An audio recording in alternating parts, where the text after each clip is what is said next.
Bismillahirrahmanirrahim. Assalamualaikum warahmatullahi wabarakatuh. Waalaikumsalam. Alhamdulillahirrahmanirrahim. Marilah kita senantiasa memanjatkan puji syukur kehadirat Allah Subhanahu wa Ta'ala yang telah memberikan kita banyak kenikmatan, terutama nikmat sehat dan nikmat sempat, sehingga kita pada hari ini dapat melaksanakan perkuliahan analisis dan desain sistem 2.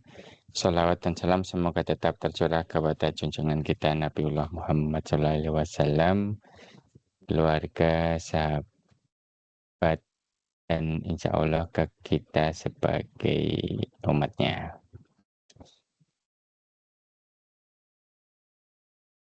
Oke teman-teman, kita lanjut ke materi berikutnya ya. Kita akan bahas perancangan lapisan manajemen data yang pada dasarnya adalah mengingatkan kembali saja ya bahwa pada rancangan lapisan manajemen data ini sebenarnya kalian akan membuat IR diagram ya teman-teman ya. Yang kalian pelajari ketika kalian ada di mata kuliah sistem basis data ya, kan ada 2 kali mata kuliah gitu ya, dasar basis data sama sistem manajemen basis data.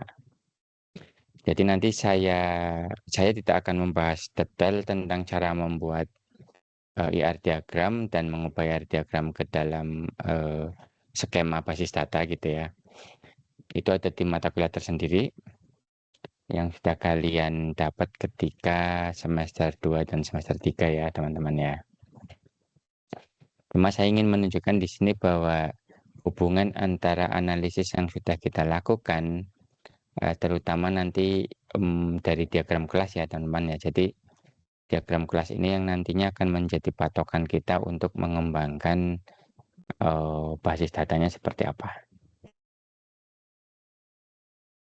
Oke, ini tujuan pembelajaran kita ya teman-teman ya.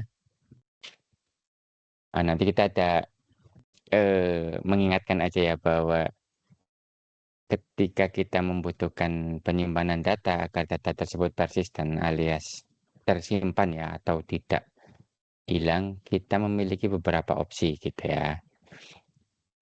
Nanti akan kita bahas opsinya apa aja. Kemudian bagaimana cara kita mengubah kelas ke dalam IR diagram. Sebenarnya konsepnya mirip ya. Jadi ketika kita sudah mengetahui domain ya masalahnya gitu kan, nanti kita akan coba dari diagram kelas yang sudah dibuat itu kita ubah menjadi sebuah skema basis data gitu ya. Karena pendekatan di dalam pembuatan kelas dengan basis data itu sebenarnya mirip-mirip gitu ya. Hanya perbedaan sedikit di paradigmanya saja. Nanti antara kelas dengan entitas, kalian akan menemukan bahwa itu merupakan satu hal yang semisal gitu ya. Walaupun di kelas nanti ada istilahnya ada metode gitu ya. Nanti metode tersebut bisa kita letakkan baik sebagai start prosedur ya, atau sebagai kelas di dalam aplikasi yang akan kita buat. Sebenarnya saya mau menunjukkan gitu ya, bahwa pada saat kita membuat sebuah aplikasi yang mengakses basis data, kita bisa menggunakan namanya saya lupa istilahnya. Jadi ada pustaka ya atau pihak ketiga itu yang membuat namanya data akses model ya, saya lupa ya kayaknya data model akses data gitu ya. Jadi kan gini, ketika kita coding menggunakan pendekatan object oriented gitu teman-teman ya, sedangkan penyimpanan di basis data kita itu menggunakan model relasional gitu kan, itu perlu ada satu layer gitu ya atau lapisan yang disebut sebagai DAM itu ya, atau data akses model, yang nantinya akan memetakan kelas-kelas yang ada di dalam aplikasi kita gitu ya. Itu mengambil datanya ke dalam basis data relasional itu menggunakan gitu, menggunakan namanya objek relasional model ya. Jadi DAM itu nanti bertugas ya atau berguna untuk mengambil data di dalam basis data tetapi di mapping ke dalam objek-objek ya atau kelas yang kita miliki. Cuma begini teman-teman ya, kan kita sudah menggunakan JavaScript teman-teman ya. Sedangkan saya belum, terus terang ya, belum pernah membuat aplikasi JavaScript yang working gitu ya. Masih dalam proses gitu ya, jadi belum selesai. Makanya di mata kuliah pemrograman website juga agak terhambat gitu ya. Karena memang pendekatannya berbeda ketika saya pernah membuat aplikasi menggunakan PHP teman-teman ya.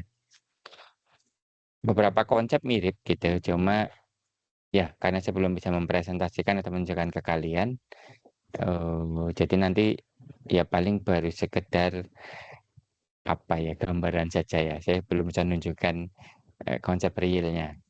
Yang pasti nanti ada kalau di saya nanti menggunakan namanya pihak ketiganya itu namanya Prisma teman-teman. Coba nanti kalian cari ya.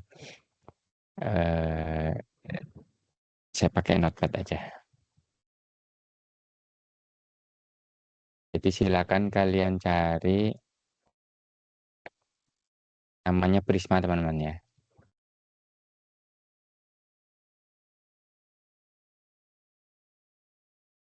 Bentar, Prisma.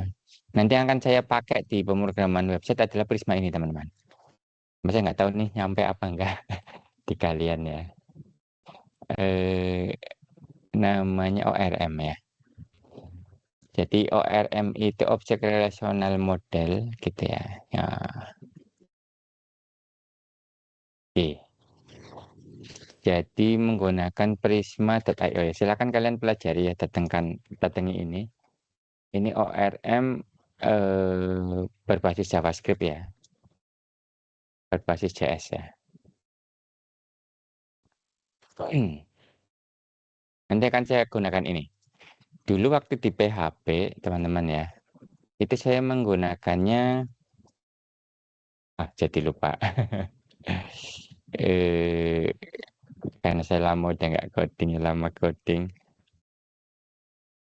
Yang terkenal itu menggunakan cycle, sorry ya. Jadi cycle ORM. Nah, ini ketika saya menggunakan YII, ya saya gunakan ini ORM berbasis PHP. Jadi cycle ORM ya, cycle ORM.dev di sini alamatnya. Silakan kalau kalian masih mau menggunakan PHP boleh menggunakan ini cycle ORM.dev ya. Cuma saya sudah mulai beralih ke JS jadi saya akan menggunakan yang atas ini. Ya, kalau di Laravel itu ada Eloquent ya. Jadi kalau kalian menggunakan Laravel dia punya ORM natif namanya Eloquent ya. Ini ORM di Laravel. Kalau kalian pakai Laravel akan belajar ini. Ya. Jadi nanti mudah-mudahan ya bisa kapan-kapan kita bahas tentang ini. Oke teman-teman. Jadi semacam itu ya. Dan ini normal. Jadi intinya yang di sini itu apa yang kalian dapatkan di pelajaran manajemen basis data lah. Ya intinya gitu aja. Gitu ya. Karena dirancang kan di awal saya sudah memberitahu bahwa nanti di level perancangan gitu kan. Itu kalian akan membuat rancangan basis data, rancangan UI UX gitu ya. Sama rancangan kelas atau metode yang kemarin sudah kita bahas ya. Yang sedikit banyak sebenarnya kalau kita sudah menggunakan library yang ready ya, semacam Next.js, kemudian tadi di basis datanya menggunakan Prisma, kita tinggal pakai aja. Nanti silakan kalian pelajari ya, pelajari sendiri ya, gitu ya. Oke, kita tahu teman-teman ya, gunanya basis data atau objek persisten itu adalah untuk menyimpan data gitu ya. Jadi ketika komputer dimatikan atau apa sih, komputer di restart gitu ya, atau komputer mengalami misalnya kerusakan gitu kan, itu datanya masih ada gitu ya. Intinya sih ketika dimatikan lah ya, atau servernya down, itu datanya masih ada, jadi tidak hilang semua. Ininya gitu ya. Lah untuk menyimpannya itu melalui beberapa cara gitu ya.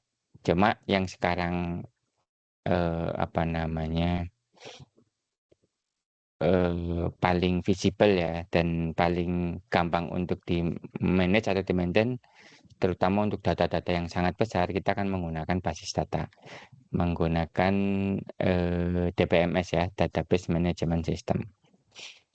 Mungkin ada beberapa pendekatan ya untuk menyimpan tipe-tipe data-data yang mungkin tidak terlalu itulah, tidak terlalu besar gitu ya. Itu bisa kita simpan ke dalam bentuk file gitu ya. Dan nanti pemilihan antara kapan menggunakan file, kapan masukin ke basis data, itu silakan kalian pelajari gitu ya. Yang pasti begini, ketika kalian menggunakan basis data itu biasanya itu data-data yang fleksibel gitu ya. Dan misalnya kalau data-data settingan atau data-data yang berupa environment itu biasanya ke dalam bentuk file. Atau mungkin ada juga yang dimasukkan ke dalam NoSQL ya. Jadi basis data yang sangat sederhana sehingga dia tetap riset di memori teman-teman ya. Cuma nanti ketika kita mengaktifkan misalnya si komputernya down, kita aktifkan lagi, dia akan merebuild karena ada di memori, jadi akan cepat gitu ya. Dan datanya biasanya nggak banyak sih kalau yang diletakkan di memori, jadi tidak disimpan ke dalam disk ya. Tetap nanti apa sih definisi datanya, kemudian isi datanya itu kan disimpan ke dalam format SQL biasanya gitu kan. Gitu. Jadi nanti ketika kalian merancang lapisan manajemen data teman-teman, ini kalian akan memilih ya format penyimpanannya itu seperti apa. Apakah menggunakan DBMS, apakah hanya perlu file, apakah hanya disimpan di memori gitu ya. Itu nanti dengan adanya banyak pertimbangan gitu kan. Kemudian setelah kalian milih format penyimpanan, kalian akan petakan ya kelas-kelas ya, dalam hal ini objek-objek di dalam domain masalah ke dalam format objek persisten, maksudnya disimpan ya ke dalam disk ya, atau ke dalam bentuk file ya, segala macam itu dalam bentuk objek. Kalau di JavaScript ya, karena ada JSON, jadi kalau di JavaScript mana ya, JSON itu sebenarnya objek ya, JSON ya. Ini singkatan dari JavaScript ya, Object Notation. Nah ini enak banget teman-teman ya, ketika kita menggunakan JSON, kita bisa menyimpan JSON ini ke dalam banyak hal ya. Bisa disimpan ke dalam bentuk file, malah banyak file plain lagi ya, jadi plain file ya. Atau disimpan ke dalam NoSQL juga bisa, gitu ya.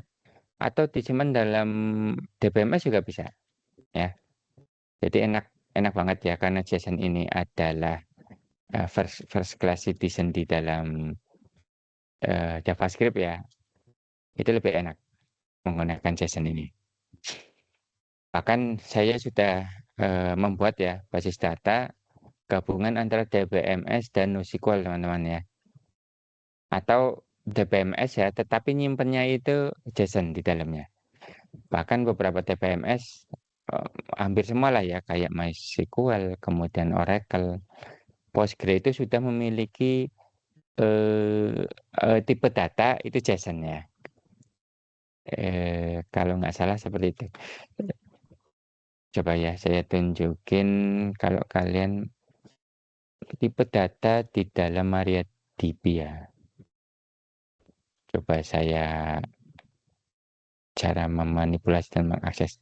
Ini kok komputer saya jadi kayaknya lemot banget nih. JSON pada MariaDB ya. Nah, jadi si MariaDB itu sudah support tipe data JSON ya. Bahkan dia secara natif ya, walaupun dianggap sebagai long text ya. Nah, itu ini silakan boleh kalian lihat ya di sini. Kemudian kalian masih pakai MariaDB ya.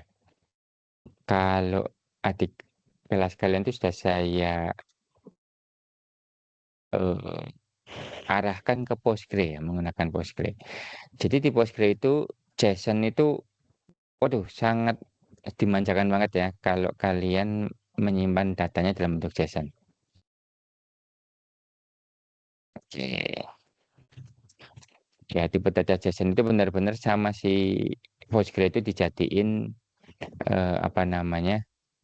Benar-benar apa sih namanya ya? Kayak kalian mengakses basis data relasional lah. Dan dia memiliki fungsi yang banyak nih.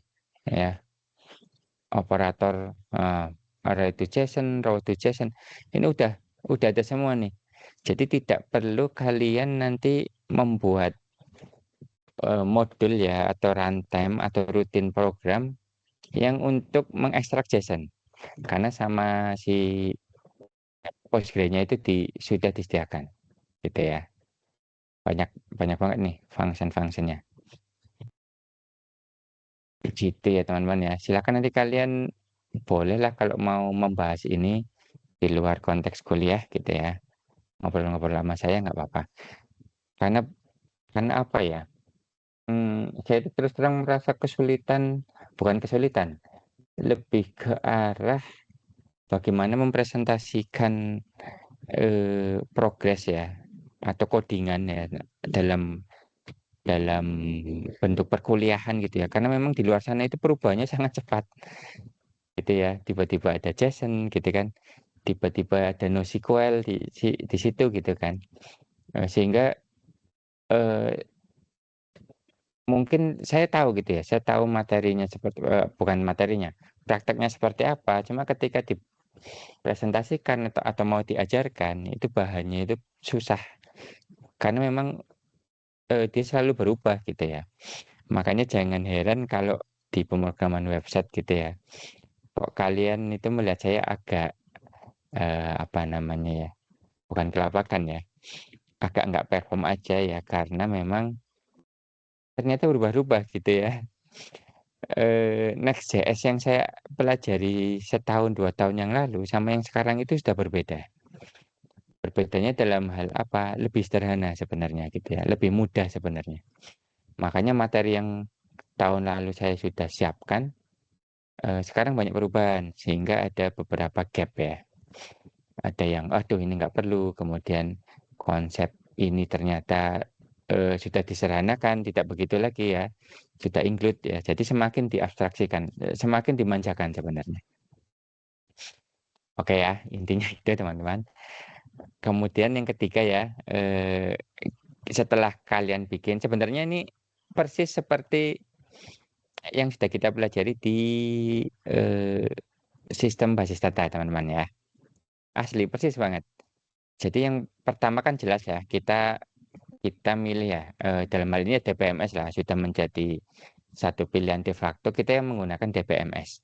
Perkara nanti modelnya di dalamnya mau relasional atau gabungan relasional dengan NoSQL, ya, dengan JSON tadi yang saya bilang, itu masalah masalah ini aja, apa namanya, pilihan gitu ya. Dan sekarang udah ngacak semua teman-teman ya. Kita bisa menggunakan relational database, bisa menggunakan NoSQL itu sekarang bareng. Bahkan Postgre itu teman-teman ya, sekarang sudah memiliki satu prosedur ya atau fungsi-fungsi atau perintah-perintah gitu ya, yang bisa mensimulasikan seperti di NoSQL gitu.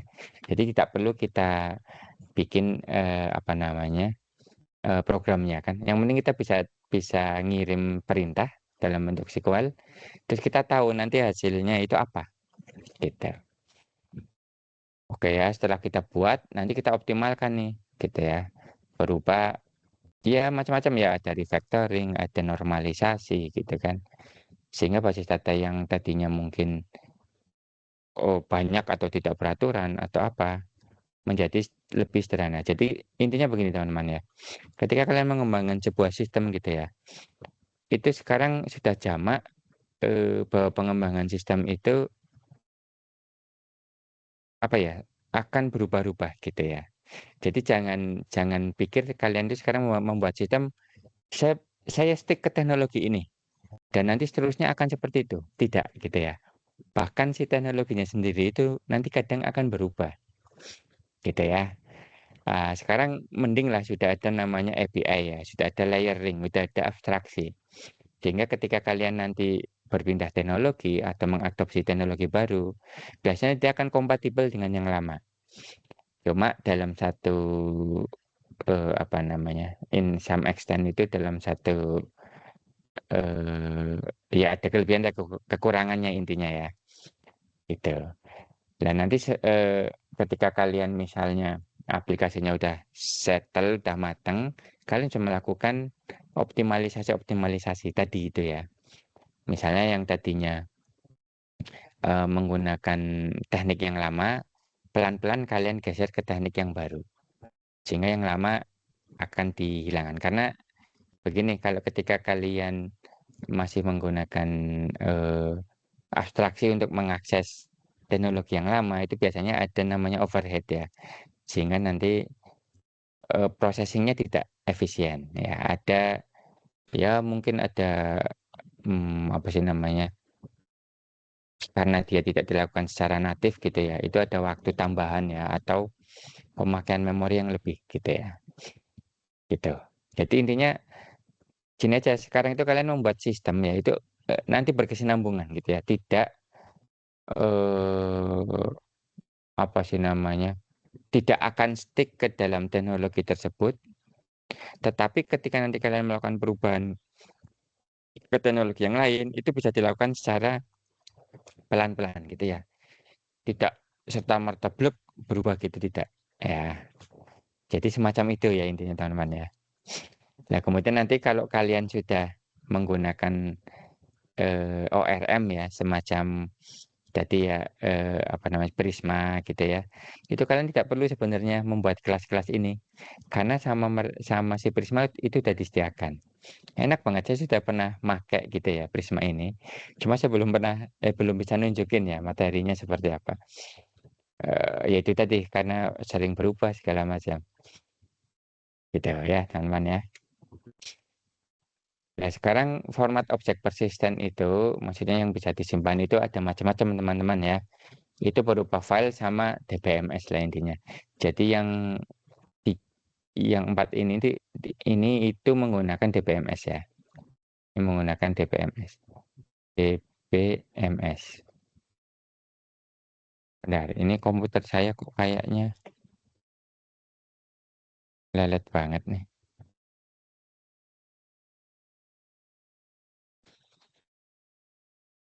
Ada sesuatu yang salah nih kayaknya.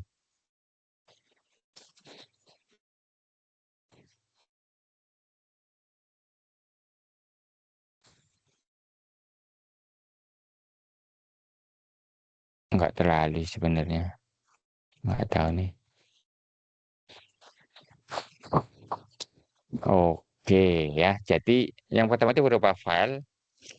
Ya sebenarnya DBMS itu sebenarnya juga file juga ya, cuma karena dia dibikin sebuah sistem, maka dia akan apa sih namanya, memiliki teknik yang berbeda gitu ya. Intinya itu aja sih.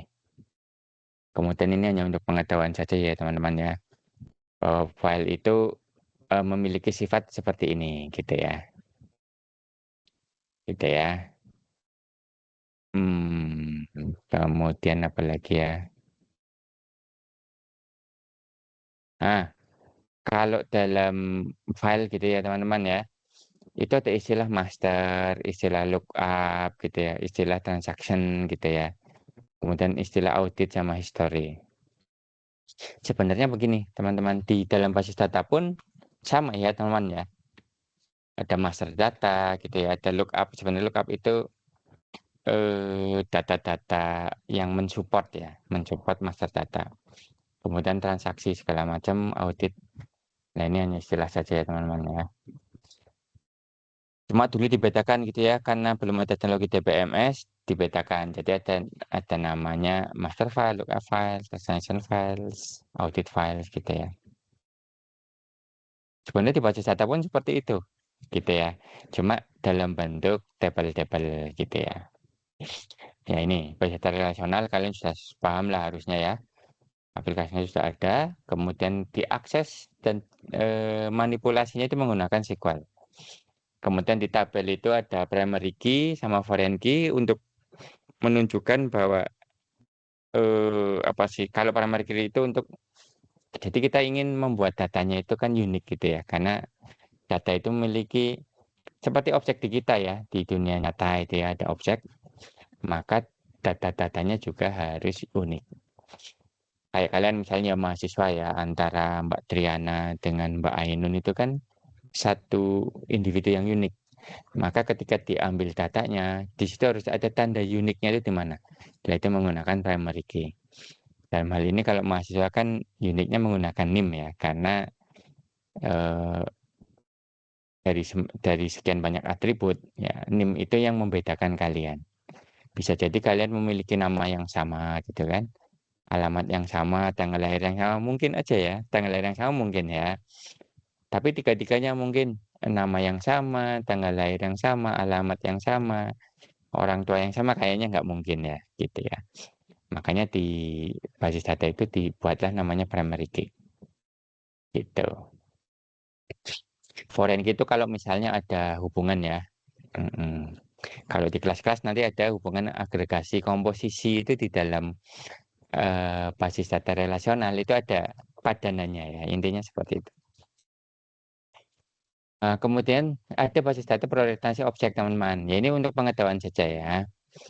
Semacam apa namanya ini datanya DBMS-nya ya, ada gemstone, ada objectivity gitu ya. Cuma ini teman-teman ya, sepanjang sepengetahuan saya sudah tidak dikembangkan lagi gitu ya, gitu. Karena teman-teman ini itu apa namanya, pertama ya kenapa dia tidak berkembang ya, karena cukup rumit ya, cukup rumit diterapkan. Kemudian ketika diperkenalkan juga susah karena kita dari tahun 60-an itu sudah menggunakan konsep relational database gitu ya. Dan yang bikin lebih tidak berkembang lagi itu karena adanya konsep yang ORM tadi teman-teman. Jadi ORM itu memungkinkan kita untuk melakukan mapping ya dari pandangan kita melihat data ya ketika di aplikasi itu berorientasi objek, tetapi ketika disimpan itu relasional. Jadi kayak Prisma, kemudian tadi ada Cycle, ada Eloquent, itu tadi itu menjembatani itu. Nah, karena adanya library atau pustaka itu ya, ORM itu teman-teman ya, si OODBMS ini makin tidak berkembang. Akhirnya mati gitu ya, gitu. Ya, akhirnya ya itulah ini untuk pengetahuan saja bahwa di luar sana itu pernah ada Object Oriented Database Management System. Oke, terus apalagi sekarang seperti ya itu sudah ada basis data namanya objek relasional ya. Jadi dia basis datanya relasional basicnya ya, tetapi kemampuan menyimpan objek dan ini juga yang dilakukan oleh DBMS tradisional ya, yang mana dia menggunakan pendekatan relasional tadi. Seperti Postgre yang sudah mendukung JSON ya. Nah, JSON sendiri kan objek ya. Singkatannya aja JavaScript Object Notation. Jadi objek-objek di dalam JavaScript itu bisa dituangkan ke dalam bentuk JSON gitu ya. Dan nanti perkara dia penyimpanannya di dalam basis datanya, konsepnya seperti apa, itu kan urusan yang mengembangkan TPMS. Yang penting ketika kita menggunakannya gitu ya, itu sesuai dengan pola pikirnya pendekatan objek di dalam programming kita, gitu ya. Jadi makanya nanti ada sequel pengembangan ya, yang seperti tadi saya sudah tunjukkan di dalam Postgre itu ada fungsi-fungsi untuk mengelola apa namanya data-data dalam bentuk objek ya. Itu namanya apa sih perpanjangan ya, perluasan dari SQL yang tidak masuk ke dalam ANSI ya atau ISO-nya ya atau ke dalam standar SQL. Jadi dia SQL perintah SQL yang hanya dimiliki oleh aplikasi-aplikasi ini gitu ya. Oracle punya sendiri gitu ya. Postgre punya sendiri. Bahkan MariaDB juga sudah mulai ya. Mungkin sekarang sudah keren. Nanti kita coba ulik ya. Coba kalian cari-cari ya MariaDB itu ketika dia menangani objek itu sudah sejauh mana. Tetapi setahu saya kalau Postgre itu sudah bagus ya, sudah keren Pak. Oke.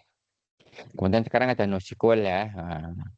NoSQL ini muncul ya itu sekitar awal tahun 2000 karena adanya data-data masif ya yang tidak bisa kita eh, apa sih relasikan ya. Jadi ini data masif lah. Dari mana? Dari medsos. Jadi dari dunia media sosial itu muncullah penyimpanan data NoSQL gitu. Jadi dia kenapa disebut sebagai NoSQL? Karena memang tidak ada relasinya ya. Jadi paling hubungannya ada key value segala macam ya. Jadi di sini itu ada 3 jenis ya. Pertama key value, kedua dokumen, ketiga kolumnar. Yang sering kita pakai adalah yang key value ini. Saya ada data dokumen gitu ya. Ya udah dimasukkan aja dokumen. Nanti dia bisa melakukan analisis gitu. Kalau kolumnar itu berupa kolom gitu ya, seperti semacam tabel gitu ya, tetapi dia tidak memiliki relasional. Jadi datanya itu sangat raw ya, maksud saya itu tidak pengolahan sama sekali. Jadi dari data medsos itu disimpan ya dalam bentuk 3 macam ini, gitu ya. Itu banyak ya, ada Google Bigtable, Amazon Dynamo, Apache Hibernate, Apache CouchDB, Cassandra ini punyanya Facebook ya. MongoDB ini key value gitu ya. Sorry, MongoDB itu key value apa dokumen ya? Apa kolumnar lah ya. Kalau Redis ini key value. Dan ini yang Redis menarik teman-teman ya. Redis ini aplikasinya sangat kecil teman-teman ya. Ini teman-teman saya sering pakai Redis itu untuk menyimpan data-data yang sering diakses, ukurannya kecil-kecil gitu ya. Bahkan settingan-settingan itu dimasukkan dalam Redis. Dan dia diakses bisa sangat cepat gitu ya. Yang penting kita tidak kehilangan kondisi atau state ya. Misalnya aplikasi kita itu sedang dalam state ini. Nah, makanya data-data state atau kondisi dari sebuah aplikasi atau posisi kita ada di mana itu dimasukkan ke Redis. Gitu. Bahkan ini bisa disimpan di memori ya. Ukurannya kecil banget. Nanti paling untuk backupnya didump ke dalam bentuk file ya. Nanti untuk menjalankannya lagi gitu ya. Itu bisa langsung di eksekusi itunya apa namanya filenya gitu ya. Oke, lah kapan kita memilih menggunakan teknologi yang mana? Itu ada tabelnya teman-teman. Ini kok ini saya nggak itu ya. Ah, nah, kehilangan fokus. Oke, jadi file itu ya, itu apa namanya kekuatannya di mana, gitu kan? Nih, di sini ada bisa kan? Jadi merupakan bagian dari eh, bahasa pemrograman berorientasi objek ya. Dapat digunakan untuk kinerja yang sangat cepat. Digunakan untuk menyimpan apa namanya penyimpanan yang tidak lama gitu ya, short term gitu ya. Sebelum nanti mungkin akhirnya dimasukkan ke dalam basis data. Gitu ya. Lah relational database nih, keren. Nah, mungkin ini tabel juga sudah nggak relevan teman-teman ya, karena sekarang banyak RDBMS tradisional ya, itu dia udah mulai kayak object oriented. Nah, jadi yang ini tuh kenapa dia tidak berkembang nih yang ini teman-teman ya, yang dua ini. Karena Samar RDBMS itu sudah bisa ditangani gitu ya teman-teman ya. Yang modern itu sudah bisa menangani yang objek relasional. Gitu ya. Ini kayaknya sudah enggak, ya memang sebutannya ya, sebutannya gitu. Mungkin sekarang sudah orang itu sudah mulai ke arah sini ya. Hampir semua basis data itu ke arah yang objek relasional. Jadi data kompleks pun bisa disimpan, data simpel pun bisa disimpan, tetapi dia tidak sekompleks si object oriented database system gitu ya. Nah, ini juga sudah bisa dipakai untuk itu ya, data processing. Kemudian apa lagi? Nah ini good juga ya. Ini masih good, good. Jadi yang masih sekarang sering dipakai ya itulah inilah yang dia menggunakan database management system ya. Walaupun ada yang relasional, ada yang object oriented, atau yang NoSQL. Gitu ya.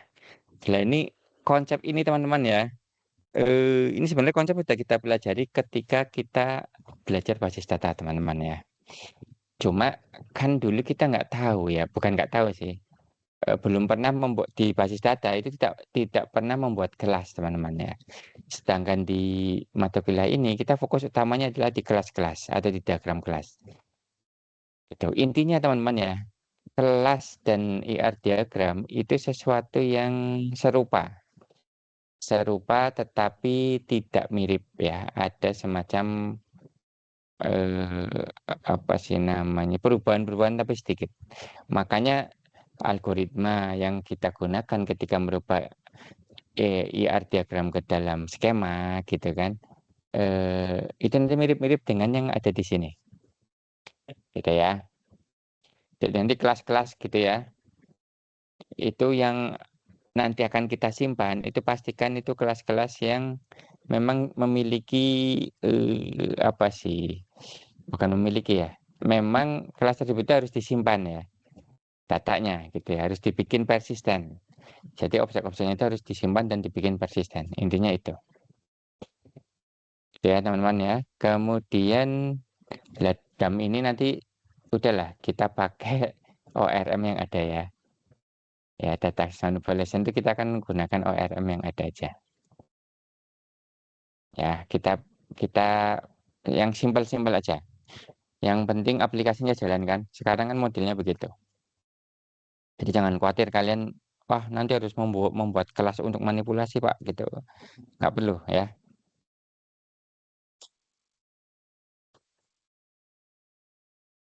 Oke. Ya, jadi intinya ketika kalian menemukan ada kelas yang harus disimpan gitu namanya dalam hal ini misalnya passion gitu ya, maka kalian perlu membuat apa namanya, membuat di DPMS itu berupa entitas-entitas gitu ya. Dan nanti data manipulationnya yang ini teman-teman ya, ini kan merepresentasikan metode yang ada di kelas gitu ya. Ini sudah disediakan lah sama si apa namanya ORM-nya. Biasanya berupa berupa perintah-perintah CRUD teman-teman ya. Create, read, update, delete ya. Kita tinggal pakai aja. Ini saya terus terang belum bisa nunjukin contohnya teman-teman ya, karena dari semalam ya, dari kemarin ya sebenarnya saya ingin membuat satu demo yang menunjukkan ke kalian bagaimana sih menggunakan EORM itu gitu ya. Dalam hal ini Prisma yang akan kita pakai gitu kan. Itu belum sempat terus terang aja gitu ya. Tapi nanti kalau kalian ingin tahu benar atau ya ingin tahu ya secara detail, sebenarnya di YouTube itu udah banyak gitu ya, terutama yang ya dari Prismanya sendiri dia udah menyediakan. Di YouTube udah ada, cuma kan mungkin karena ya kalian baru gitu ya di situ, kalau kalian mau nanya-nanya silakan ya. Bahkan saya ingin sebenarnya ya kalian nyoba, Prisma misalnya ya, cara ngakses Prisma menggunakan Next.js gitu ya. Di YouTube cari aja sebenarnya banyak, saya juga belajar dari situ gitu kan. Nanti yang tidak kalian pahami mungkin karena pengalaman ya, terutama karena pengalaman sih, bukan karena apa sih, pengetahuan kalian ya, bukan ya, tapi karena pengalaman. Itu enaknya kita sharing ya. Saya malah ingin ada sharing itu teman-teman ya. Jadi selama ini saya itu kurang apa ya, bukan termotivasi ya. Jadi menyajikan materinya itu kurang apa ya, tertantang itu gara-gara memang tidak ada yang menjadi partner untuk berdiskusi gitu ya. Dosen-dosen juga tidak ada yang tahu gitu ya. Ya kalian tahu sendirilah dosen-dosen eh, kita itu ngajarnya seperti apa gitu kan. Ya semacam itu. Memang agak susah ya. Nah, ini contoh aja ya, contoh nih teman-teman. Ketika kita memetakan objek itu ya di dalam problem domain dalam hal ini itu diagram kelas ya. Ini tuh diagram kelas teman-teman. Ke dalam sebenarnya ini skema kalau kalian lihat itu persis dengan skema basis data teman-teman ya. Ya intinya sih ketika kita menentukan oh si kelas ini itu harus disimpan ya datanya, si kelas ini harus disimpan datanya, si kelas ini harus disimpan datanya, maka kalian harus membuat padanannya itu di dalam entitas gitu ya. Karena kita tahu ya, tidak semua data kita buat persisten teman-teman ya. Ada database yang apa sih namanya? Ada kelas gitu ya, yang dia cuma hidup gitu ya, itu pada saat aplikasi dijalankan. Jadi ketika dimatikan datanya hilang pun nggak apa-apa. Nanti dia bisa di-rebuild atau dia ketika aplikasinya jalan itu diisi dengan apa namanya data-data ketika aplikasi itu jalan gitu kan. Nah, ketika kalian menentukan bahwa sebuah kelas itu tidak perlu dibikin persisten, tidak perlu disimpan, ya tidak perlu dibuat entitasnya. Itu ya. Hmm, kira-kira apa ya? Kalau kita lihat di sini kan, hampir semuanya ada padanannya kan. Itu di sini ada di sini ada 4 kelas gitu teman-teman ya. Di sini sorry ada berapa? 1, 2, 3, 4, 5 dan 5 kelas.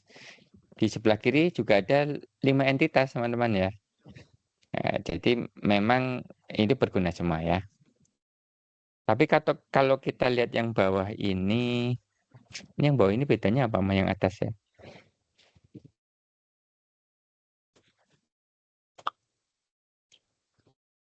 Satu dua sama ya teman-teman ya.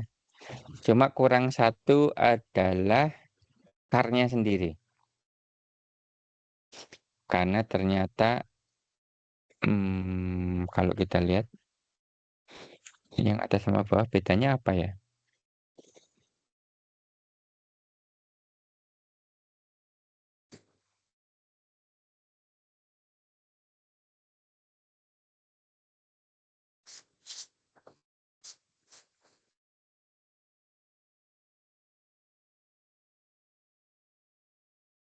Oh, intinya teman-teman ya, bedanya yang atas sama yang bawah. Kalau yang atas mah semuanya biasa ya. Ini karena ada di sini ya, teman-teman, ada hubungan XOR gitu ya di sini ya antara flying car dengan amphibious car ya. Makanya yang sama nih teman-teman ya, atribut yang sama ini digabungkan langsung ke sini. Walaupun nanti di sini ada redundansi atribut ya. Gitu. Jadi dihilangkan lah intinya. Mapping Perbankan Office to a single inheritance base OODPMS. Nah, gitu. Jadi tidak boleh nih apa namanya satu kelas itu di inherit gitu ya oleh 2 kelas kalau di dalam DPMS. Maka dipecah aja sekalian gitu ya. Intinya itu. Nah, kemudian cara memetakan objek ke dalam OR-DBMS nih teman-teman, objek relasional DBMS. Ini persis ya teman-teman ya, kalau kalian baca step-stepnya. Itu kayak ketika kita bahas algoritma merubah IRD ke dalam skema basis data. Silakan kalian buka video mata kuliah saya gitu teman-teman ya. Itu saya ingat banget, ini kan saya buat videonya gitu ya, di tahun kalian. Jadi kalian mendapatkan ini di tahun berapa ya? Kira-kira di tahun 2024 ya. Cari aja di YouTube saya 2024 tentang basis data. Nah, di situ kalian sudah saya ajarkan cara merubah IR diagram ke dalam skema basis data itu mirip seperti ini, rule-rule-nya gitu ya. Kayak kelas konkret itu apa namanya, dibikin menjadi entitas gitu kan. Kemudian hubungan one to many, many to many gitu kan. Kemudian one to one itu petakan mana dulu gitu kan. Caranya seperti apa kan sudah ada semua. Silakan dibuka lagi. Oke, lanjut ya teman-teman. Ya contohnya kayak gini lah. Kalau yang ini kan sebelah kanan ini diagram kelas teman-teman ya. Jadi diagram kelas ketika dipetakan ke dalam skema basis data yang kiri ini mirip sebenarnya ya. Kalau kalian lihat mirip banget ya, mirip. Makanya nanti kalau kalian membuat skripsi atau membuat apa, saya selalu bilang antara kelas diagram dengan skema basis data itu sebenarnya mirip. Gitu. Nah ini juga ya, intinya sama.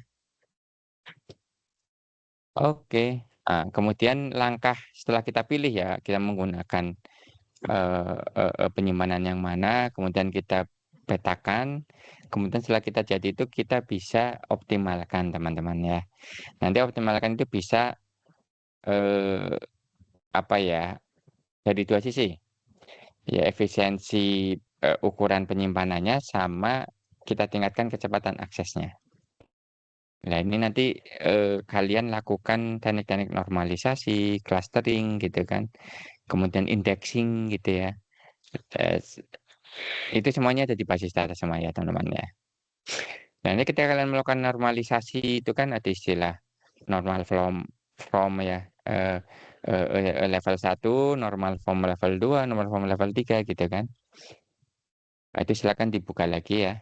Cuma begini teman-teman, ketika saya mengajarkan membuat IR diagram teman-teman ya, itu sebenarnya kalau kalian buatnya dengan benar gitu ya, tidak sembarangan, itu kalian sudah masuk ke dalam bentuk yang normal form sebenarnya. Cuma malah akhirnya gini, tinggal nanti ketika kita akan buat skema ya, itu kita mau bikin si aplikasi itu ke dalam bentuk apa. Kalau ke dalam bentuk transaksi, ya udah, yang itu yang kita buat di awal itu kita pakai. Tetapi ketika kita membuat untuk melakukan analitik, kita justru melakukan denormalisasi, gitu ya, untuk meningkatkan kecepatan aksesnya. Jadi ketika kalian belajar dengan saya ya, ketika di sistem manajemen basis data, itu sebenarnya makanya saya tidak ngajarin apa itu normalisasi teman-teman ya. Karena kalau kalian buat di awal, itu dalam bentuk sudah normal form gitu ya. Tinggal kalian nanti deteksi normal formnya itu keberapa ya. Sampai yang normal form yang ketiga ini, yang level 3 teman-teman ya. Ini tidak ada ketergantungan transitif, yaitu setiap atribut non kunci tidak bergantung pada atribut non kunci yang lainnya. Bahkan sudah sampai sini ya, gitu. Kalau yang normal form kedua kan tidak terdapat ketergantungan parsial. Jadi setiap atribut non kunci bergantung pada semua primary, tidak hanya pada. Lah ini silakan dibuka lagi ya. Nah, jadi intinya teman-teman ya, ketika di dalam tabelnya itu ya atau skema basis datanya itu masih banyak atribut-atribut yang berulang pada setiap tabelnya, itu intinya belum normal gitu ya. Dan itu berbahaya karena akan mengganggu integritas dari datanya gitu ya. Lain ketika kalian melakukan denormalisasi ya karena ingin membuat reporting, Jadi biasanya datanya data-data yang sementara, bukan data-data atau tabel sementara ya, bukan data yang untuk transaksi. Biasanya seperti itu ya. Gitu ya.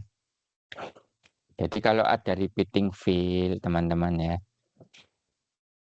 kemudian memiliki beberapa kolom ya yang sama pada entitas yang lain itu berarti masih normal form-nya itu nomor 1. Ya, tapi kalau sudah nggak ada dan saya yakin ketika kalian membuat IR diagramnya persis seperti yang saya contohkan ketika dulu belajar basis data, maka nggak mungkin dalam bentuk nol ya. Gitu. Terus kita lihat ya, is primary key made up of more than one field? If so, do any field depend on only a part of primary key?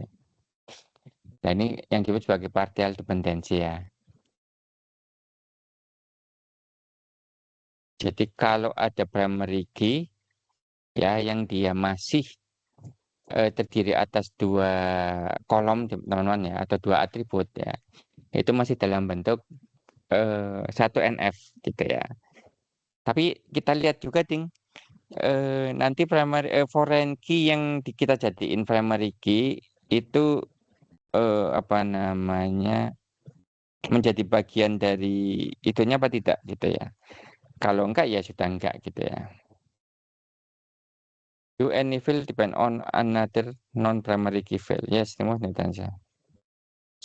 Ya kalau ada ya, kalau ada field ya yang dia bergantung pada field lain di mana entitas lain ya, tetapi dia bukan primary key, itu berbahaya itu ya teman-teman ya. Itu harus dihilangkan dan kita mesti membuat tabel baru. Makanya ketika kita mapping ya teman-teman ya, dari R diagram ke dalam sistem basis data, kita sering membuat tabel baru ya teman-teman ya. Kecuali untuk terutama untuk hubungan many to many. Ya kita selalu buat tabel baru. Yaitu untuk dalam rangka mengurangi ini, mengurangi apa sih namanya redundansi datanya. Nah, untuk melakukan kecepatan akses data ya, kita lakukan denormalisasi. Cuma bahaya ya teman-teman ya, denormalisasi kalau untuk istilahnya aplikasi yang transaksi itu sebaiknya jangan digunakan. Kecuali untuk aplikasi-aplikasi reporting ya itu nggak apa-apa. Biasanya sih kalau pengalaman saya buat view ya atau tabel baru gitu ya. Yang diupdate mungkin tidak tiap datanya terupdate diupdate enggak ya. Tergantung nanti reportingnya sepenting apa. Kalau reportingnya penting ya dia diupdate-nya bisa semenit sekali gitu kan. Atau setengah jam sekali. Biasanya setengah jam sekali lah ya. Jadi datanya itu real time tetapi nggak real time amat gitu ya. Karena ketika kita membuat data yang selalu real time gitu ya, update setiap ada perubahan itu kita update, nah, maka akan menambahkan beban kepada DBMS-nya. Bahkan kita bisa membuat redundansi data ya teman-teman yang malah harusnya kita hindari gitu ya. Karena kita ingin aksesnya dipercepat, maka kita bisa melakukan redundansi. Kemudian data clustering ya, ini sebenarnya sederhana. Ini konsepnya adalah memasukkan data-data yang serupa gitu ya, atau yang sering dimanipulasi secara bersamaan ya, atau diakses secara bersamaan itu ke dalam satu disk gitu ya, dalam satu komputer atau dalam satu server. Jadi jangan dipisah, apalagi misahnya beda daerah gitu ya. Misalnya servernya yang satu ada di Jakarta, yang satu ada di Surabaya, ini berbahaya gitu ya. Akan ya kecepatan aksesnya akan berkurang gitu ya. Kemudian indexing kalian tahu sendirilah ya kalau sebuah atribut dijadiin indeks gitu ya, maka dia ketika kita lakukan pencarian akan sangat cepat gitu ya karena sudah dalam bentuk diurutkan. Cuma ini berbahaya juga kalau kita sering membuat beberapa atribut itu dilakukan indeks ya. Karena apa? Indeks ini dia memiliki overhead gitu ya. Harus membuat tabel baru. Walaupun kita tidak tahu gitu ya. Maksudnya tidak ditujukan ke kita tabelnya seperti apa, dan itu ada di balik DBMS-nya. Cuma dia nanti akan makan hard disk. Makanya kalau kita sering melakukan indexing ke dalam sebuah file, maka penyimpanan basis datanya akan semakin besar. Ini juga harus dipilih-pilih ya. Kita mana yang kita lakukan indexing itu biasanya itu yang paling banyak kita gunakan ya untuk melakukan transaksi gitu ya. Gitu. Kemudian optimalkan penyimpanan data gitu ya teman-teman. Kita bisa menghitung sebenarnya teman-teman ya. Kita bisa hitung kira-kira kebutuhan data kita itu berapa, sehingga kita bisa melakukan estimasi ya. DBMS-nya harus kita pasangin berapa terabyte hard disk ya, dengan melakukan asumsi bahwa data yang tergenerate dalam satu hari itu berapa gitu kan. Ini ada hitungannya ya teman-teman ya. Bahkan tapi ini jangan khawatir teman-teman ya, kayak di Postgre itu kita bisa tahu basis data ini itu memiliki berapa data ya. Saya tunjukin aja ya mungkin ya sedikit ya. Ini kalau saya pakai Postgre ya, saya nggak tahu kalau di MariaDB.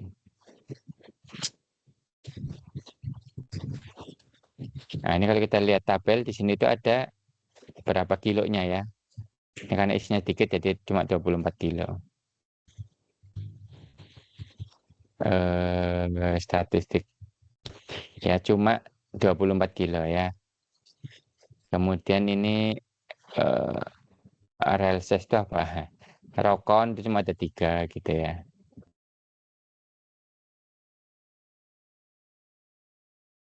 Nah, ini rokonnya cuma 8. Oh, rel size itu relatif kali ya, relatif size ya. Gitu. Kemudian ini apa sini? Oh, ini Redis apa ya? Belum dijalankan tapi servernya.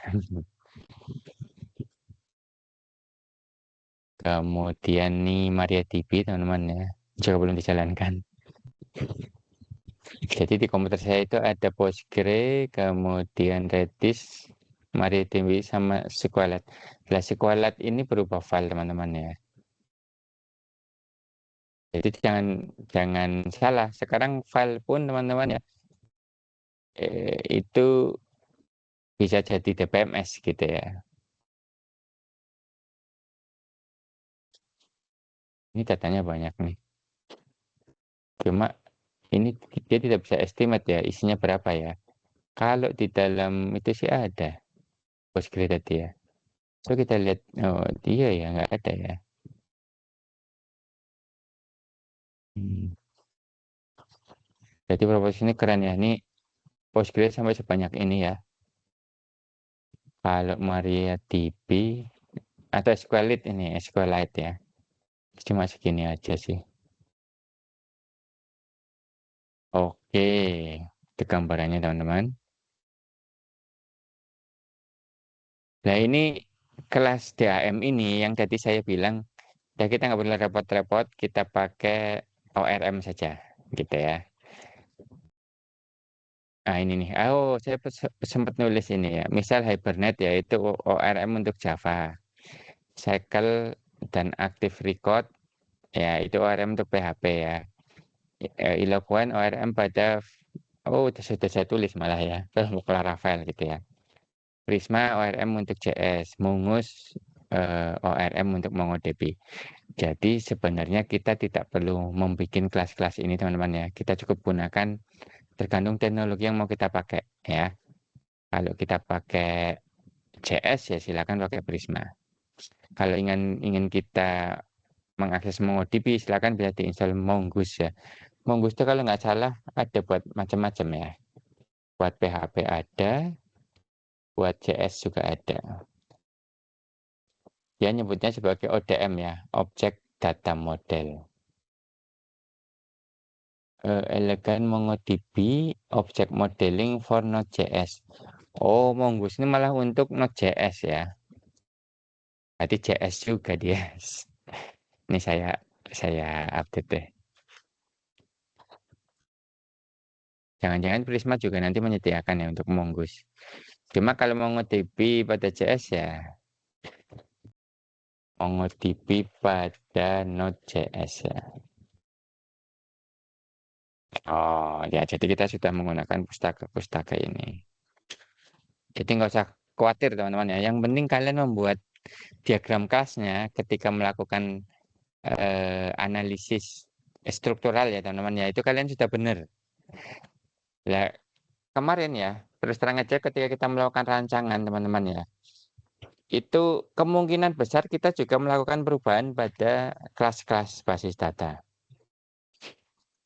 Sorry, pada diagram kelasnya ya. Sehingga ya, ya itu tadi tetap ada perubahan-perubahan. Even setelah kita lakukan perancangan. Gitu ya teman-teman ya. Kemudian rancangan keperluan non fungsional. Oke, ini mah berupa apa sih namanya? Policy atau kebijakan-kebijakan yang perlu kalian tegakkan ketika menentukan ini loh rancangan basis datanya gitu ya. Itu ada keperluan operasionalnya, kinerjanya, keamanan, budaya dan politik misalnya ya. Ya, contoh-contoh yang di budaya politik itu eh ya aturan-aturan ya. Kemudian apa sih namanya? Jumlah karakter ya. Contohnya kayak nick ya. Nick itu kan 16 digit ya. Nah, itu udah keperluan budaya dan tidak bisa kita otak-atik yang namanya nick ya harus 16 digit. Yang namanya kode pos di Indonesia harus 5 digit. Apalagi yang namanya nomor SIM itu harus berapa gitu kan? Gitu. Nomor wajib pajak juga harus berapa gitu ya. Oke. Nah, kemudian diverifikasi lah. Udah. Intinya itu teman-teman ya. Intinya apa ya? Yang kalian pelajari di sistem manajemen basis data, di dasar-dasar basis data itu pakai semua di sini ya. Silakan nanti kalian teman-teman itu harus menuangkan itu ke dalam ininya ya, proposal sistemnya teman-teman ya. Jangan sampai, aduh ini gimana? Ah, jadi di sini nih ada rancangan nih diagram, skema basis data, kemudian data dictionary, itu silakan dibikin ya, dimasukin ke sini. Oke, saya rasa itu aja teman-teman ya perkuliahan kita di analisis dan desain sistem, gitu ya. Silakan dilengkapi proposal sistem kita, gitu ya, karena saya ingin kalian itu memiliki semacam repositori atau semacam portofolio ya, saya bilang portofolio sehingga ketika kalian kerja, nih tunjukin aja pekerjaan kalian. Jadi kemarin tuh yang sudah cukup bagus gitu ya, dilengkapi-lengkapi lagi sedapatnya. Dan teman-teman ya, silakan dikembangkan terus, nggak apa-apa. Kemungkinan nanti bisa jadi skripsi juga loh kalau kalian mau gitu ya. Jadi nanti ketika kalian bikin skripsi itu udah ya saya bilang 60% jalan ya, tinggal diimplementasikan saja. Begitu teman-teman ya. Kalau begitu mari kita tutup dengan membaca doa kafaratul majelis. Bismillahirrahmanirrahim. Subhanakallahumma wa bihamdika asyhadu alla ilaha illa anta astaghfiruka wa atubu ilaik. Terima kasih banyak. Saya akhiri. Wassalamualaikum warahmatullahi wabarakatuh.